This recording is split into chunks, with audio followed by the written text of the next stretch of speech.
Welcome back, folks, to another episode of the Lone Wolf Howlcast, howling out for logic and reason in a world of pure pandemonium. How's it going this time, Tiral? How you doing? Uh, it's been a while, man. We should be recording way more often. Yeah, we should. We kind of dropped the ball on that, but both you and I had a lot of personal events going on, and unfortunately, this is not our primary career, so we have to attend to things that actually pay the bills. So let's talk Squid Game. We're a little bit late to. Squid Games. We're not late. There's still memes being generated. There's memes It's all the over the place Netflix's about number one hit, right? Yeah, I think it's been Netflix number one hit for a few weeks now. That's crazy. And it's not even an American Hollywood show. It's Korean. Yeah, it's very South Korean. There's a Well, lot of obviously it didn't come out of North Korea, my friend. well, there's some North Korean jams like the North Korean Godzilla, which is a great movie if you want to see madness. Okay, we'll have to watch that. But you know what? This will be a spoiler alert because I doubt everybody's seen it yet. Spoiler alert, there is a North Korean character in the show. Now, I don't know if the actress herself is She's a not. former She's not a North Korean defector. No, she's Bummer. That would a have made it even cooler.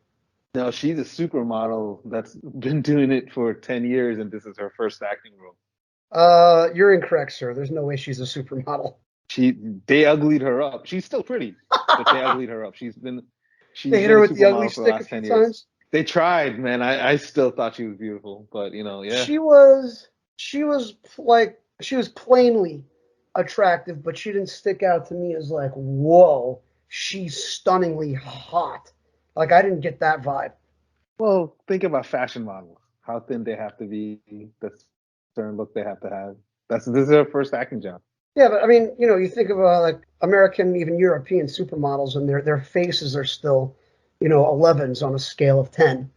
And this woman, I don't feel hit that. Like she still felt like an average person, sans supermodel status. They uglied her up, man. They chopped off her hair. They took off the makeup. Did you notice that they pinked up her cheeks and they put on the fake freckles? That's like a thing right now with makeup. I'm seeing a lot of girls doing that where their cheeks are like ridiculously overly pink and it's just freckles on the cheeks. It works for some of them, I guess. It's a new thing. It's a new style. Looks like Halloween makeup. Hey, something new, man. Like you gotta always have something new in there. But I thought she was a great job doing that. No, you know what? She did a great job. The acting in that show was so genuine that even though it's a show, it's a serial, you feel like these people were actually living through this horrific experience and that they weren't acting. Like somehow, I don't know the production group, and I should have done my research first, but it feels like whatever production group put this Korean show together, that they just got a group of people with like severe PTSD together, taught them how to act, and then gave them the script. That's how this watches. Basically, almost every guy on this show is like one of the top actors in South Korea. And like I said, like one of the main female girls is a model. They really did pick some of the best actors in the country to play this role, to do this game. So basically, I'm going over the cast, and yeah, like other than the guy who played Abdullah Ali, who's just a newcomer. Who was the rando? Who's the rando? Yeah, most of it's a who's who almost, especially the women who played the lower class lady. The kind of horror-y chick. Yeah.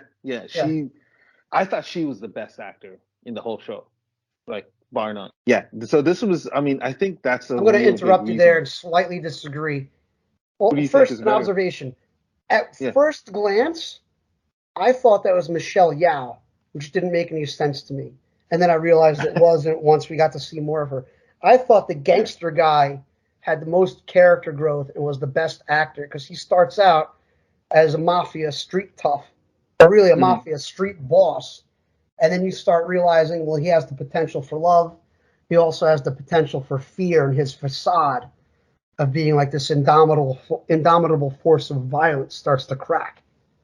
Yeah, Jung Deok-soo was the gangster. played by Hyo Sung-tae, and he is one of the best actors in Korea, and he's got a crazy story where he was like the #1 salesman in Germany for a company in Korea, and then he went into shipping, and one day he took like a talent show, and he won the talent show as an actor, and he was like, I don't want to do sales anymore. I'm gonna do acting, and then he became a hit actor. Like that guy's acting chops is crazy. Like he just became an actor one day after going on a talent show as a full blown adult. That's like America's Got Talent too, where people have some. No. This was just a talent show at the mall. He was just doing it for fun. He was Oh, it was like already a lo-fi, a low-key talent show, and he just nailed it, huh? yeah. He was just doing it for fun, and the guy just like was like, oh, I want to do this for a living now. And he was already like a legendary salesperson. It was really like it was really just like it's the talent level in this show period is just top notch. Even like the actor who played the salesman, the guy who had that game where you flip a card on the ground, and if you can flip the card, Right, even then him, and he was not even a tertiary character. He was like almost like deep background because you only see him, I think, and twice. maybe all told, you see him twice, but they're not even Twice. full. He's not even in the full episode. He's only in parts of the episode. Yeah, his name is Gang Yu. He wasn't even named, and he's one of the top actors, top male like romance leads in South Korea. Oh, he's a Like, handsome yeah. dude, you know? Oh God, yeah. Oh, absolutely. I can't knock the acting because it was incredible. Like I loved it. I also love the symbolism throughout. I had a love for the show because I have a lot of affinity for South Korea. I have a adopted sister there. I've been there. I learned a lot about the culture. I've taught South Koreans. Even if you don't know all the details, you still enjoy it because of the acting and the concept and the visuals are so good in the show. But if you understand South Korean culture, it even hits you hard. Right. Like I went into watching the show as a layman. I don't know South Korean politics. I don't really know, other than the tech obsession, I don't really know the culture that well. Obviously, there's a respect for elders and things like that which exists throughout most Asian cultures. And they show that in the show too, because even though the one guy argues with his mom, the main guy, who's an addicted gambler, to his friend's mom, his assumed best friend's mother, he shows a lot of respect and whatnot. Yeah. All right, folks, this is going to be spoilerific. Spoiler alert. Spoiler alert. Spoiler alert. The plot twist with the alleged best friend, which we start to find out through the show, isn't remotely the case. At best, they were passing acquaintances. His psychotic turn, his violent turn was like organic. You can see it. The first hint we get of that is when, I can't remember, Deng Suo, right? Wasn't that the character's name? Deng Suo? The main character? No, the guy with the glasses who went to the business school. Oh, okay. Cho Sang-woo. Cho Sang-woo. I was nowhere near close, folks. Cho Sang-woo starts out as very uptight, reserved, and you have no idea until hindsight that he tries to take out his main competition, his assumed friend, Gi-hun, in this clearly, specifically South Korean slum game of cutting out a symbol out of the middle of some sort of baked honey, I think it was. It was called like Honeycomb Cutout was the name of the game. But it was, I don't know if it was a pastry or a cookie, but it's something that we wouldn't see in the States. And Chung Suo, right? Mm-hmm. Tells his friend, you could see that there's that moment where he pauses, like, I know what this game is. I'm pretty sure what we're going to have to do. I'm going to get on the easy line, which is the triangle. And Gi-hun is like, well, let's all, Gi-hun is like, we should all split up because we don't know what's going to happen. So there's some level of success if we split up our talent pool instead of getting all on one line, which was like the best approach, right? If you have no clue what's coming, spreading out your talent pool is probably the best way to go. But Chung Suo clearly knows what's coming, and there's a minute where he's just about to say, hey, Gi-hun, get on the triangle line, and instead he's like, oh, you know what? Forget about it. You know what? You should probably stay on the umbrella line. It's okay. Yeah, it was psychopathy. Like, by the way, the memes of Gi-hun licking the cookie out there now. Yeah, especially with the cookie being a vagina. There's that. I've seen it where he's got a dog head. He's just licking the cookie. Yeah, I was gonna keep it PG-13. I was just gonna say female anatomy, but yeah, you nailed it. Yep. So that game, where like they take a pin and they try to take out the shape out of the cookie. That's a real thing in South Korea. If you can do it, you'll get the next one for free, or you'll get two more cookies for free. So it's a real game. Well, now I want to try. I'm gonna interrupt you again. I'm sorry, Tiral. I do that a lot. Go ahead. Character flaw. I would categorize this show not even as horror, but psychological thriller, because they all go in, and yet the bad guy. I wouldn't even know if we'd call him the bad guy, because these people absolutely voluntarily. I mean, okay, they didn't know the terms. They had no idea what the consequences were, but they volunteered. They voluntarily put themselves in this position. And then there's this wacky ass rule that if the majority votes to stop the games, they all get to go back to their regular lives. They do that, and then, like, I think in the show they said they had something like a 97% retention rate of people who played the first time. Everyone came back. Yeah, everyone came back. So it's really, I think it's a psychological thriller, like the psychological turmoil and the psychological horror, I think vastly overwhelms the physical horror of, like, the gunshot wounds and the blood splatter and things like that. Well, it goes back to the symbolism. It goes back to the idea that the South Korean society is so unfair and these people have so little hope that they have more hope in the Squid Game than back out in the street.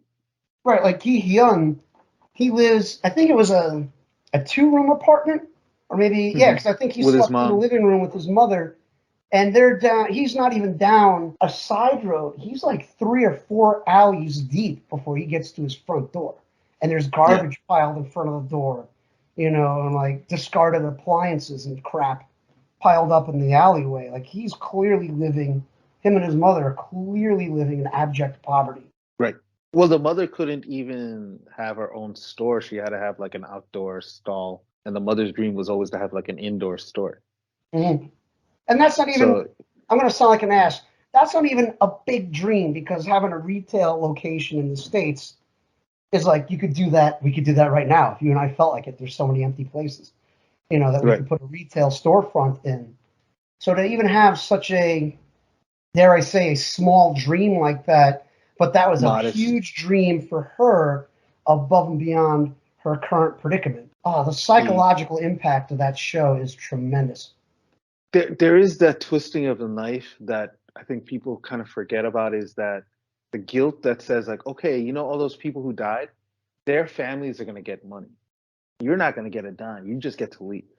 And man, I thought that was, very few people are making a point about that you survived. You didn't get anything, but the people who died got money. So why did they get the money? I get nothing. There is that also psychological thriller, like just twisting of the knife, like come back. There's so many twists in that. There's so many storylines in that too. Like, I thought it was, barring a couple details, the undercover cop, the way he sneaks in, I thought that was well done, except for obviously, if this is such a shadow government, shadow organization scheme, on I guess what I would assume worldwide is a conglomerate-owned private island, maybe even outside Korean waters. So it was outside any kind of jurisdiction.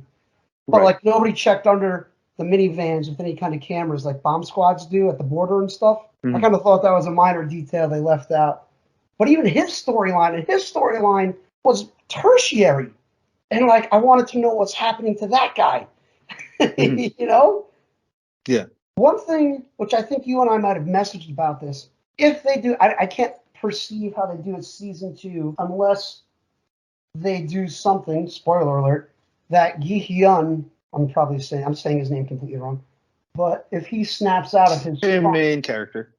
Yeah. If he snaps out of his funk and uses the colossal fortune that he earned to turn it against whatever organization is organizing these games. Let's say season 2 starts out that the games are still ongoing. There's a new batch of players but now Gi-hun is outside of that, working against it to try and expose it. Because we don't know if the cop died or not. He gets shot in the upper torso, left of the lung. I think he got shot in his left shoulder or right shoulder, and he falls off a cliff into the sea. So you want to hear the symbolism? It goes that the cop brother, the younger cop brother, shoots the front man on the shoulder, and the guy like doesn't die, and then the front man shoots the cop brother in the shoulder, so we can assume he doesn't die either. Right, because it's an off-screen death. We see him get shot, and then he falls backwards off a cliff. Front man actually looks over the cliff down at the water, and we don't see a body. I was also mentioned earlier in the series that the undercover cop was a good swimmer. Yeah. He was pointed out to be an exceptional swimmer. So for all we know, he just stayed underwater or swam out of sight, and we might see him. There's a bunch of problems with Squid Game Season 2, and that's why the director, he took like 10 years to pitch and sell this show. So it's one of those like 10-year instant success story. And they're asking him to do Season 2, and he has no idea what to do. Like, he's asked Netflix for help with hiring more writers to help him out, but there's several things that like he kind of boxed himself into a corner. Like, right, because it was contained. The story was absolutely contained. Right. Like, the first biggest problem that he boxed himself into is your main character is representative of the South Korean everyman.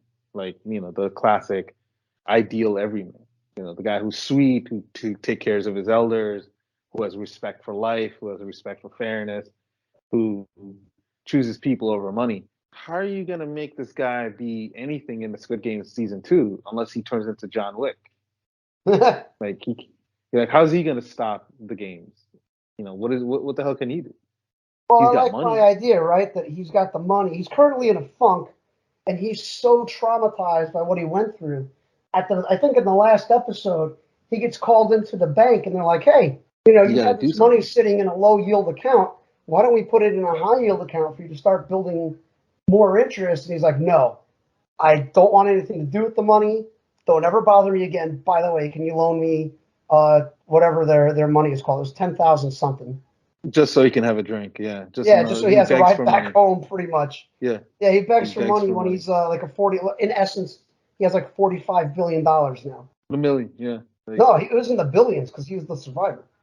Well, in US dollars, he's like 33 million. Okay. They boxed him in with like, well, your main character who's supposed to, do something to stop the Squid Games, he's just a regular guy.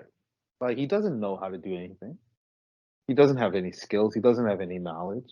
That's true. The second thing is like, well, you said that the Squid Games is international. Like, how's he even going to stop the South Korean one? Like, when they know he's coming, they know they've been tracking him. They watched him almost get into an airplane. They're watching him now. Like, how are you going to do anything? Because to do a cool ending where like the guy on the phone is like, listen, well, you need to, no, not some main character guy. Listen, main character guy, you need to get on the airplane and visit your daughter. They tracked him so hard that they knew where he was going. They knew when, they knew why, they had eyes. Yeah. And now for an ending, it was pretty cool. But then you're like, wait a minute, how's he going to do anything? He can't. Like, there's nothing to do. Like, it's not the right character. You would need another group of people. But remember, I think he knew that the undercover cop was involved. That the undercover cop spoke to him at some point.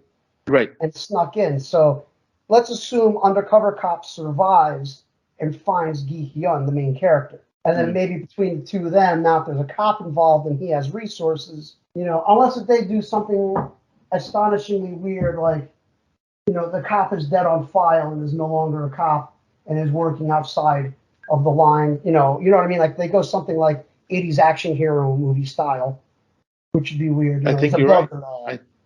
I think you're right. I think that's probably the only rational way to go about things. And then the Season 2 can't be symbolic, because what else are you going to say about capitalism or South Korean society?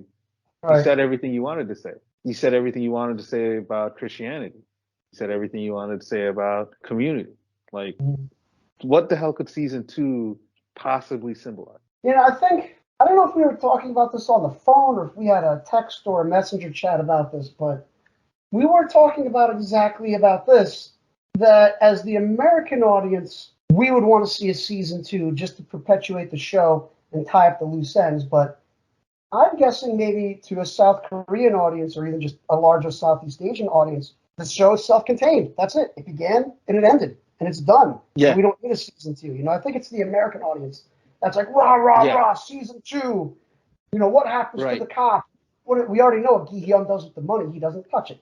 You know, but what happens to the cop? Does Frontman reveals his face in the last episode? So what happens with him? Do we find out more about the oligarchs that were involved behind the scenes? You know, things like that. Like, or even that one kid in the game room gets unmasked, and it's clear that this is a late teens, early 20s-year-old guy. How the hell are these people hired into this? Are they brainwashed? You know what I mean? To commit such heinous acts, you know, blatant, you know, blindly against other humans. So I would love, if they do a season 2, the only thing that may make sense is if it's a prequel season, and this is how the game started, and this is like the indoctrination process for the circle, squares, and triangles. We do learn that Frontman is like the winner from like 1990 something, right? When Undercover Cop is going through the records. So maybe we see that game and see how he won. And maybe that's, you know, game universe 0, and we see how the thing gets started. That also could be a self-contained season, but also be its own storyline that doesn't involve season 1 main characters. You know, like the people who work there, like the story actually tells you who they are. They're gangsters. What? Yeah, like the Squid Game people hire gangsters off the street, and they're the ones who are doing all that work. So they're like the criminals. I didn't pick up on that, you know. Well, that's what I mean. If in terms of like, if you like South Korean signals, like the circle guys were like the lowest end, like servant rings, but they're still in part of like South Korean syndicates. The guys who were triangles had guns, the gunmen, right? And but the they were triangle also guys super were all well trained. they were just gangsters. The guys in triangles were gangsters, and the square were the commanders. And the square, that's more of a mystery. Like they may be gangsters or they may not be, but you know, on the whole, everyone in purple were made up of gangsters, people who are willing to kill for money.